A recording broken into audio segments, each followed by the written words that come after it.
Hey, Ray asked me to do a demonstration of how I created some of the textures in that news poster that was in one of my previous PDFs. And so I put together a quick little demonstration here of how you can apply that same texture to typography. So I'll show you the techniques I use there, but I'll just apply those techniques to a drop cap here. So for this, what I did is I started by creating this letter form in Illustrator. And and so that's what it looks like as an Illustrator file. There's one other little element to this file, which is this gradient thing here, and it looks a little funky in Illustrator, but whenever I bring it over into Photoshop, it'll kind of make sense. So um, with this technique I'm using, a lot of times I have to create things that will look a little strange in Illustrator, but I have to kind of imagine what they'll look like in layers in Photoshop. So for the most part, it will look like this letter form here. I'm just going to steal this gradient for part of the demo. So let me jump over to Photoshop and show you what I've created here. This is what the file is looking like so far. You can see that I've already created some of these textural elements already. So that's kind of what it will look like when I'm done. But I'll show you kind of how I translate some of these images from Illustrator into Photoshop, how I apply a few filters to create some textures, and then I'll create this grain effect for the this internal gradient here. So we'll go back to Illustrator. The next component I'm going to bring over is this this inline highlight. So I'm just going to copy that from Illustrator, jump over into Photoshop and paste it. It doesn't, in this instance, really matter too much whether it's pixels or smart objects.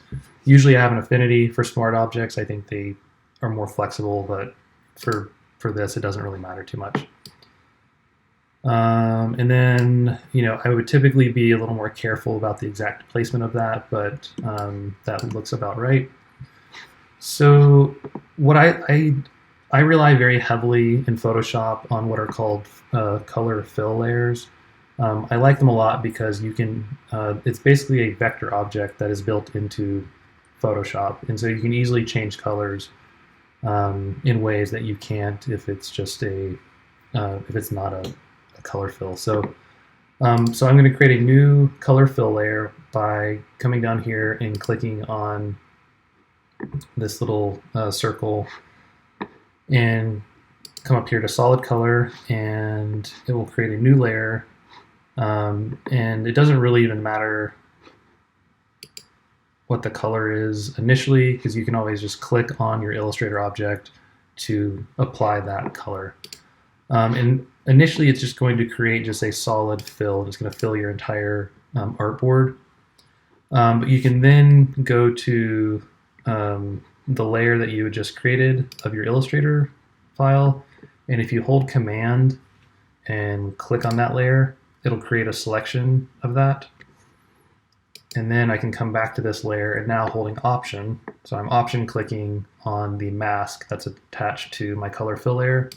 So I go there, and there's a couple little keystrokes that I'm going to use here. So the first is it's Command Shift I, and what that did was I inverted my selection.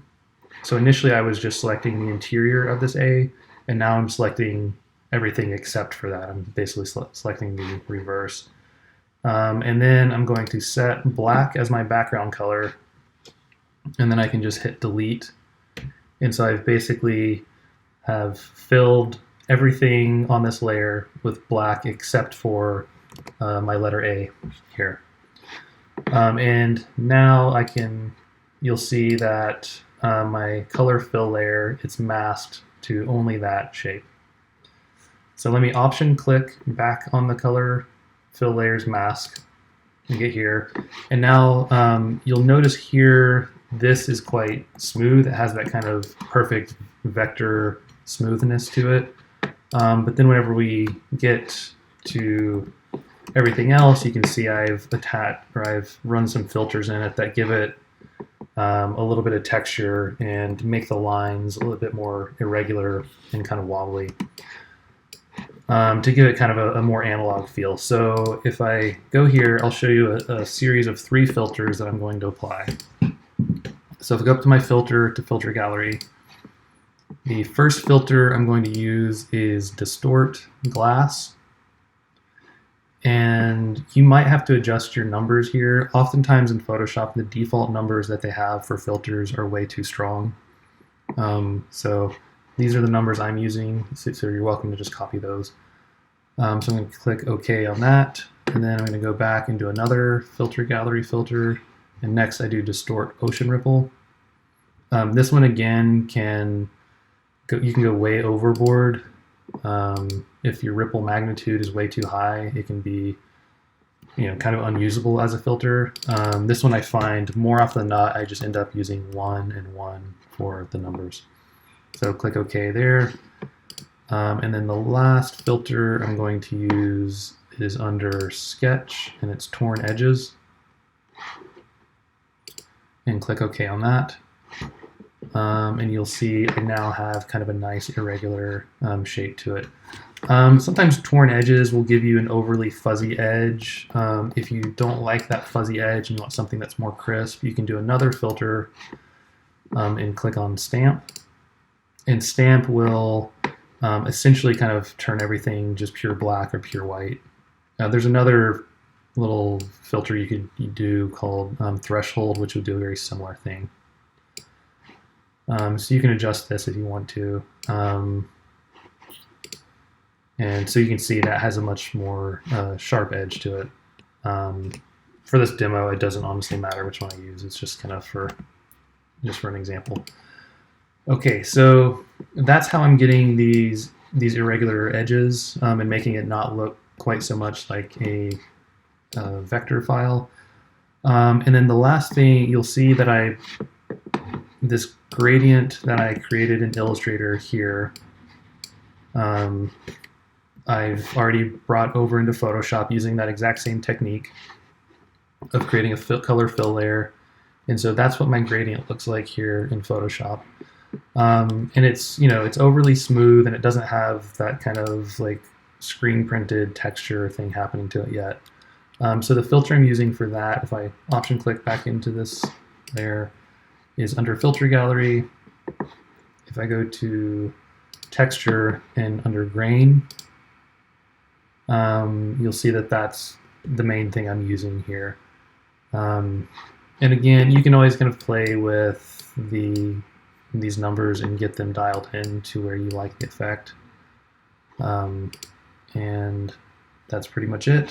One thing to notice is a lot of times the grain filter will leave these noisy bits of color in the background, so you might need to do a levels adjustment and pull your shadows a little darker, and that will get rid of those background grains.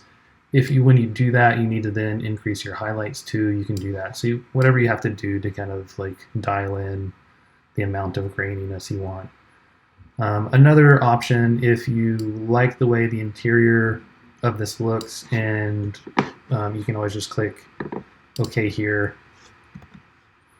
And then we can use one of our other layers here. So if I use this light blue and command click on it, I can go back into this layer, invert my selection, delete it, and I'm basically using another layer to help create my mask. So that keystroke where you hold command and click on another layer to make selections is really helpful, because you can use other artwork on other layers to help you create your mask. So whenever I deselect here and zoom out, you can see that I've kind of created that effect. It's not perfect. There's things I would probably want to adjust, but I think for demonstration purposes, hopefully that kind of shows you the gist of what the techniques are. Everything else that you're already seeing, it pretty much use the exact same set of techniques. So just using these color fill layers and just bringing in objects over from Illustrator. So that's it. If you have questions, if that wasn't detailed enough, just let me know and I can follow up with more.